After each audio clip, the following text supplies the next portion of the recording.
Good evening my dear YouTube viewers. నిన్నటి news today for యూలో మీకు students కోసం అని ఒక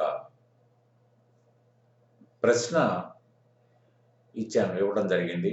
how do you understand the word purchase in accountancy అనే దాని మీద కొందరైతే మెయిల్ ద్వారా సమాధానం చెప్పారు. తర్వాత ఏంటంటే ఇది చాలా ముఖ్యమైన పాయింట్, అకౌంట్స్లో చాలా ముఖ్యమైనది ఇది. ఎందుకంటే దీంట్లో చాలా కాంట్రవర్సీ ఉంది. పెద్ద పెద్ద వాళ్ళు కూడా, ఈవెన్ ప్రొఫెసర్స్ కూడా, చాలామంది రైటర్స్ కూడా మాట్లాడేది ఏంటంటే it is a real account అంటారు. But it is a real account, but we have to write the journal entry with the word purchase అంటారు. పర్చేజ్ అనే దానికి ఒక స్పెషల్ మీనింగ్ ఉంది. దాన్ని పట్టించుకోకుండా మీరు it is a real account, why? Because while purchase the goods, the goods comes in, and while selling the goods or while disposing the inventory, it goes out. అంటే according to the debit and credit rule in the real account, debit what comes in, credit what goes out. Hence it is a real account అంటారు. కానీ న్యాయానికి చూస్తే దీన్ని చాలా డీప్గా ఆలోచించాల్సిన విషయం ఉంది దీంట్లో. ఎందుకంటే మీకు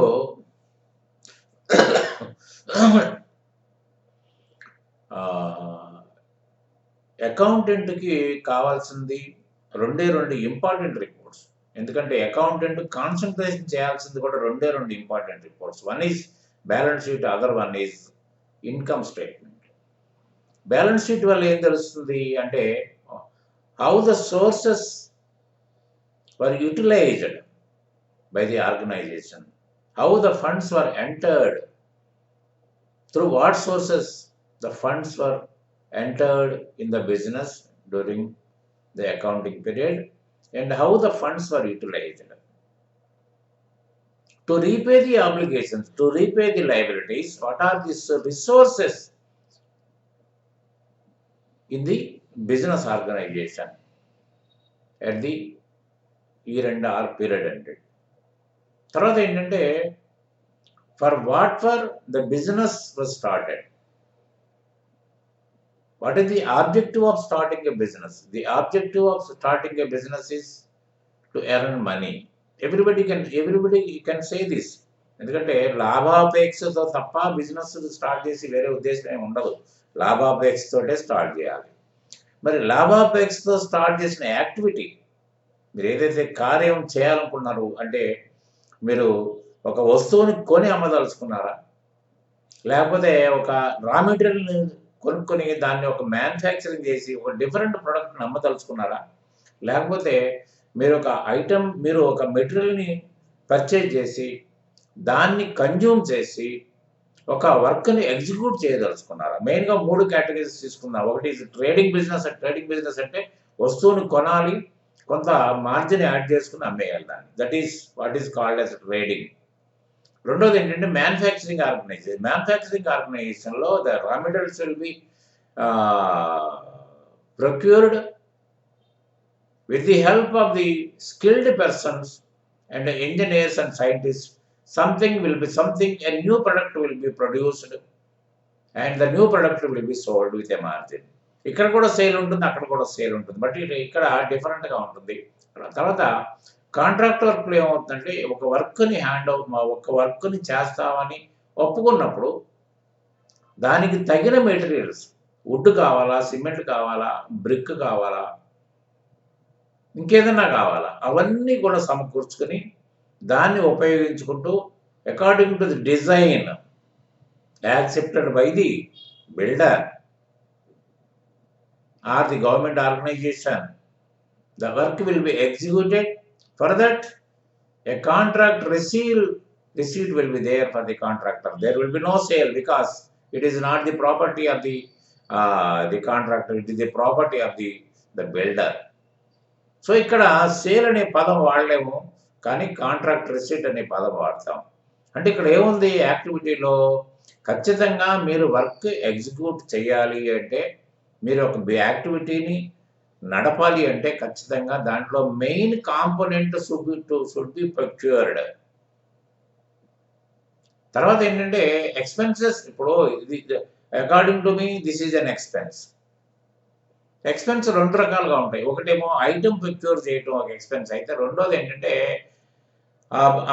ఆ ఐటమ్ తోటి మనం ఒక సేఫ్ తీసుకురావడం కానీ, లేకపోతే ఐటమ్ ప్రొక్యూర్ చేయటంలో పడి ఖర్చులు కానీ, direct expenses which will influence the cost of goods or service, దాని డైరెక్ట్ ఎక్స్పెన్సెస్ అంటారు. కాబట్టి ఏంటంటే మీకు purchase, without a purchase you cannot sell it. If you want to cell something, to earn something, first of all you have to purchase something. అంటే purchase లేకపోతే sale లేనే లేదు అక్కడ. కానీ ఇక్కడ చాలామంది ఏంటంటే, because as a rule an asset can be seen, touch and feel. This goods also can be seen, touch and feel. అంత మాత్రాన ఇది రియల్ అకౌంట్ అని మనం కన్ఫర్మ్ చేయడానికి అవకాశం లేదు. ఎందుకంటే ఇక్కడ ఇది టెంపరరీ అకౌంట్.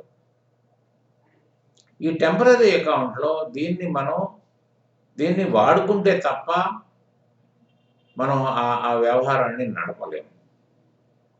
కాబట్టి ఏంటంటే మీకు ఖచ్చితంగా పర్చేజ్ అనేది ఒక నామినల్ అకౌంట్ అవుతుంది. ఎందుకంటే ఇక్కడ మీరు లెక్కేసుకున్నట్టయితే personal account, real account, nominal account, there are 3 classification of accounts. Personal అకౌంట్లో రిసీవర్ ఉంటాడు, గివర్ ఉంటాడు. కొన్ని సందర్భాల్లో రిసీవర్ తర్వాత గివర్ అవుతాడు, తర్వాత గివర్ అయిన తర్వాత రిసీవర్ అవుతాడు. ఎందుకంటే సపోజ్ ఒక అతనికి డబ్బులు ఇచ్చాం మనం, లేదా సరుకులు ఇచ్చాం, సర్వీస్ ప్రొవైడ్ చేసాం, తర్వాత ఏమవుతుంది, ఇన్ దట్ కాంటెస్ట్ ఈ will be called as a receiver. After getting the service after getting the goods or after getting the finance you will pay back. So at that moment you will be called as a giver. అంటే personal అకౌంట్స్లో giver receiver ఒకటే వ్యక్తి అయి ఉండొచ్చు. అట్లనే real అకౌంట్లో కూడా debit what comes in, credit what goes out. What is coming in, the goods are coming in. What is going out, the same goods are going out. కానీ ఇక్కడ జరుగుతుంది అట్లా కాదు. అంటే పర్చేజ్ అనే టైటిల్ని తీసుకుని వచ్చే గూడ్స్ మనకు ఎంటర్ అవుతాయి, సేల్ అనే టైటిల్ తోటి గూడ్స్ బయటికి పోతాయి. పోయేది గూడ్సే, వచ్చేది గూడ్సే, పోయేది గూడ్సే. కానీ ఇక్కడ సెపరేట్ అకౌంట్స్ మెయింటైన్ చేస్తాం. ఎందుకంటే మీకు ఎప్పుడు కూడా చూడండి, personal accounts, real accounts, 2 sided accounts ఉంటాయి. మీకు ఎప్పుడు కూడా క్రెడిట్, డెబిట్ ఉంటాయి. అంటే we will balance the accounts and we will transfer the balance to the balance sheet. Real అకౌంట్లో కూడా జరిగేది అదే. రియల్ అకౌంట్లో మీకు ఉదాహరణ ఏముంటాయి, cash account, bank account and equipment account. Cash అకౌంట్లో cash comes in and cash goes out. Same thing will go out, same thing will comes in. అట్లనే మీకు బ్యాంకులో కూడా బ్యాంక్ బ్యాలెన్స్ మనం బ్యాంకులో వేసినప్పుడు బ్యాంక్ డెబిట్ చేస్తాం, బ్యాంకులో తీసుకున్నప్పుడు కూడా బ్యాంక్ని క్రెడిట్ చేస్తాం. అంటే ఇక్కడ మనకి రిసీవర్ గివర్ కాదు. ఇక్కడ this is a real account. దీని గురించి నేను మీకు సెపరేట్గా మీకు రియల్ అకౌంటా లేకపోతే పర్సనల్ అకౌంట్ అనేది నేను I will explain about this. ఇంకో క్వశ్చన్లో మీకు ఆన్సర్ చేస్తాను మీకు నేను. నానా తర్వాత ఎక్విప్మెంట్లో కూడా while purchasing an equipment, it may be a furniture or it may be a computer or it may be a machinery. While purchasing that asset, that the asset will comes in. While disposing it off, the same equipment will go out. The same thing ఉంది అక్కడ చూడండి, మీకు అదే thing వెళ్తుంది, వేరే thing వెళ్ళదు అక్కడ. So 2 sided account ఉంటుంది, డెబిట్ క్రెడిట్ ఉంటుంది, దాన్నే బ్యాలెన్స్ చేసేస్తాం. దానికి ఏ ఎఫెక్ట్ లేకపోతే డిప్రిసియేషన్ తీసేస్తాం, బ్యాలెన్స్ చేసుకుంటాం. That will be carry forwarded to the next year books of accounts. కానీ నామినల్ అకౌంట్స్లో the nominal accounts are nothing but temporary accounts, temporary natured accounts. నారా అయితే ఏమవుతుందంటే ఈ సంవత్సరం కనబడ్డ అకౌంట్ నెక్స్ట్ ఇయర్ ఉండదు. Closing by the accounts will be closed at the year end by transferring the balances to a trading account or profit and loss account, not to the balance sheet. గుర్తుపెట్టుకోండి, balance షీట్లో transfer అయినవి మాత్రమే మీకు పర్మనెంట్గా ఉంటాయి. ఈ మిగతా profit and loss అకౌంట్లోకి ట్రాన్స్ఫర్ అయ్యేది మాత్రం పర్మనెంట్గా ఉండవు. కాబట్టి ఏంటంటే తర్వాత ఇంకోటి కూడా ఏమవుతుందంటే మీకు నామినల్ అకౌంట్స్ అన్ని వన్ సైడెడ్ అకౌంట్స్. ఇన్కమ్స్ అన్ని క్రెడిట్లో ఉంటాయి, ఎక్స్పెన్సెస్ అన్ని డెబిట్లో ఉంటాయి. పర్చేజ్ అనేది డెబిట్లో ఉంటుంది, సేల్ అనేది క్రెడిట్లో ఉంటుంది. మరి దాన్ని ఎలా మనం వర్ణిస్తాం? ఇక్కడ పర్సనల్ అకౌంట్లో కూడా డెటారు రిసీవర్ ఒకడు, క్రెడిటర్ ఒకడయ్యాడు. తర్వాత రియల్ అకౌంట్లో కూడా ఇన్కమింగ్ అవుట్ గోయింగ్ ఒకటి అయింది. మన నామినల్ అకౌంట్లో ఒకటి కావట్లేదు, డిఫరెంట్గా ఉన్నాయి. తర్వాత ఇంకోటి ఏంటంటే ద మెయిన్ యాక్టివిటీ ఏంటి? మీకు డబ్బు సంపాదన. డబ్బు సంపాదన అప్పుడు ఏమేయాలి? మనం ఒక ఐటెం కొనాలి, దాంట్లో లాభం వేసుకుని మనం దాన్ని డిస్పోజ్ చేయాలి. అట్లనే మ్యానుఫ్యాక్చరింగ్ చేసిన పరిస్థితి అదే. కానీ కాంట్రాక్ట్ చేస్తే మాత్రం instead of sale proceeds will get the contract receipts. అయితే అది కూడా మళ్ళీ క్రెడిట్లో ఉంటుంది. క్రెడిట్ అకౌంట్ ఉంటుంది, డెబిట్ అకౌంట్ ఉంటుంది. కానీ అటువంటప్పుడు అంటే దీన్ని ఈ సందర్భంగా కూడా వెతికినా కూడా ఇది నామినల్ అకౌంట్ అని అంటది. అంటే అయితే దీంట్లో ఇటు ఎక్స్పెన్సెస్లో ఏదైతే బ్యాలెన్స్ మిగిలి ఉంటుందో, స్టేషనరీ బ్యాలెన్స్ ఉంటుంది, that will B with an adjustment entry that will be transferred to the asset account. Prepaid expenses, that is the insurance account, by passing an adjustment entry at the year end, that will be the balance will be transferred to the balance sheet account. Likewise, goods account also, the balance unconsumed the goods or unutilized thing will be transferred through an adjustment entry to the balance sheet. ఏ పరిస్థితుల్లో కూడా purchase అనే పదాన్ని మీరు nominal అకౌంట్గానే treat చేయాలి తప్ప real అకౌంట్గా treat చేయడానికి అవకాశమే లేదు. తర్వాత ఇంకోటి కూడా ఏంటంటే I prepared different definition for this. అదేంటంటే purchase means which is meant for sale. దీంట్లో 3 రకాల అర్థాలు చెప్తాను నేను. Which is meant for sale అంటే అమ్మటం కోసమే కొని ఉండాలి. Purchase means which is meant for sale. Purchase of goods is meant for sale, but purchase of equipment is not meant for sale, it is for use. ఇక్కడ difference ఉంది. ఇక్కడ మన ప్రాబ్లంలో ఎలా అంటాడు? Purchase of goods, purchase of furniture, purchase of stationery అంటాడు. But we prefix only for the goods only, not for the other 2 things. అన్నారా? తర్వాత ఏంటంటే అంటే ఏదైతే అమ్మటం కొరకే మెయిన్ ఉద్దేశం ఏంటంటే to dispose it off with a margin. మిగతా కూడా అసెట్స్ కూడా డిస్పోజ్ చేస్తాం, కానీ మార్జిన్తో డిస్పోజ్ చేస్తాం కదా, ఉన్న రేటు కంటే తక్కువ రావచ్చు. అది అక్కడ కారణం కాదు అక్కడ. తర్వాత రెండోది ఏంటంటే to consume in the process of manufacturing. To consume in the process of manufacturing. ఇక్కడ చూడండి, raw material will be purchased but A finished good will be sold. అక్కడ ఫస్ట్ ఐటమ్లో ఏముంది? ట్రేడింగ్ బిజినెస్లో a good will be purchased and the same will be sold. But here in the second instance raw material will be purchased but A finished good will be sold. ఇక్కడ sales అని పదవి వాడుతున్నాం మనం, కానీ ఒక different thing will be sold, not the raw material. Okay. అంటే మూడోది ఏంటంటే consumed in the process of execution of contract work. A material will be purchased, that is cement, brick, sand, electrical items, wood, everything will be purchased, needed by the contract work, and we will execute the work. For that, you will be given a contract receipt, an agreed amount. మీరు ఏదైతే అనుకున్నారో ఈ building కట్టడానికి 4 కోట్లు అవుతుంది అనుకో, 4 కోట్లు మీకు వస్తుంది. అంతేకాని you will be having no right on the building to sell it. మీరు అమ్ముకోవడానికి ఏ విధమైన రైట్ ఇక్కడ ఉండదు. ఇక్కడ ఏమైంది? కాంట్రాక్ట్ రిసీట్ ఉంది ఇక్కడ. కాబట్టి ఏంటంటే మీకు పర్చేజ్ అనే పదాన్ని మీరు ఎలా వాడుకోవాలంటే, ఒకటి it is for sale, it is to consume in the process of manufacturing, it is it is to consume in the process of execution of contract work. అది మనం దీన్ని అర్థం చేసుకోవాల్సింది ఏంటంటే ఈ విధంగా దాన్ని మనం పర్చేజ్ అనే దాన్ని ఆలోచించాలి తప్ప పర్చేజ్ ఎట్టి పరిస్థితుల్లో కూడా మీకు రియల్ అకౌంట్ అవ్వడానికి అవకాశమే లేదు. ఈ మూడు కనుక మీరు గుర్తుపెట్టుకున్నట్టయితే, తర్వాత ఇంకోటి ఏంటంటే మీరు కనుక రాంగ్ కనుక ఐడెంటిఫై చేస్తే the reports will be changed. తర్వాత ఇంకోటి కూడా గుర్తుపెట్టుకోండి, ఈరోజు అనాదిగా ఆయన ఇచ్చిన మీనింగ్‌ని డిఫరెంట్‌గా అంతవరకే అర్థం చేసుకొని డీప్‌గా ఎళ్ళకుండా మనం మనం కన్‌ఫ్యూజ్ అయ్యి అవతల కూడా కన్‌ఫ్యూజన్ ట్రాన్స్‌ఫర్ చేస్తున్నాం. రియల్ అకౌంట్ అనే వాళ్ళందరిని కూడా. కానీ ఒకటో గుర్తుపెట్టుకోండి, చాలా కాలంగా మనకి అకౌంటింగ్ ప్యాకేజెస్ ఇంట్రొడ్యూస్ అయినాయి. అకౌంటింగ్ ప్యాకేజెస్‌లో ఒకసారి చూసినట్టయితే పర్చేజ్ అకౌంట్ అనేది రెవెన్యూ అకౌంట్‌లో గ్రూప్ అయి ఉంటుంది.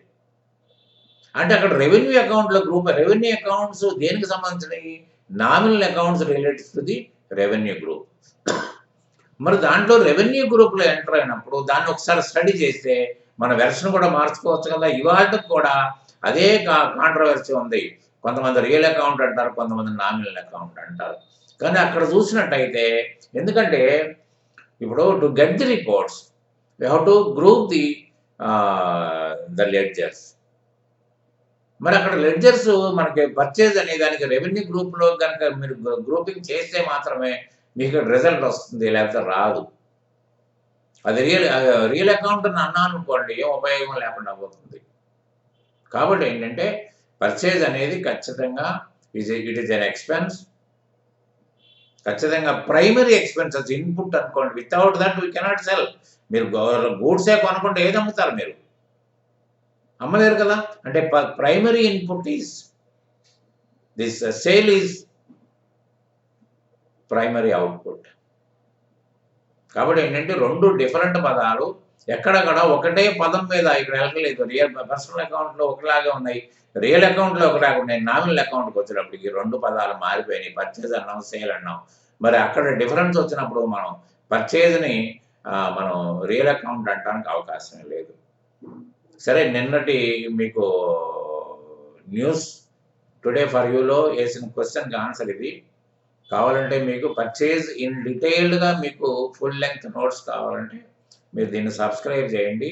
నాకు మెయిల్ పెట్టండి. మెయిల్ పెడితే నేను మీకు I will send you this in clear. దాంట్లో నా డిస్కషను, దాని తర్వాత ఉదాహరణలతో పాటు నేను మీకు పంపిస్తాను. తర్వాత ఏంటంటే ఇది తర్వాత ఏంటంటే మీరు ఖచ్చితంగా నేను ప్రతిరోజు ఒక్కొక్క ఇంపార్టెంట్ ఐటెమ్‌ని దీంట్లో ప్రస్తావిస్తూ ఉంటాను. కాబట్టి ఏంటంటే దాన్ని మీరు ఆన్సర్ చేసే ప్రయత్నం చేయండి. చేయటం వల్ల ఏంటంటే మీరు కూడా డెవలప్ అవుతారు. అంతేగాని ఇని ఊరుకోవటం వల్ల ఉపయోగం ఏమాత్రం లేదు. థాంక్స్ అని గాని, వెరీ గుడ్ అని గాని కామెంట్ చేయటం వల్ల కూడా ఉపయోగం లేదు. కాబట్టి మీరు చేస్తే మీ మీకు ఎంతవరకు అర్థమైందో నాకు తెలుస్తుంది కాబట్టి మీరేమన్నా దాంట్లో కాంట్రోవర్సీస్‌ని గనక టచ్ చేసినట్టయితే, మీరు ఇబ్బంది పడినట్టయితే I can clear that. So, అది మీరు గుర్తుపెట్టుకోండి. డెఫినిట్‌గా మీరు అలా పాటిస్తారని నేను అనుకుంటూ I am taking leave for today.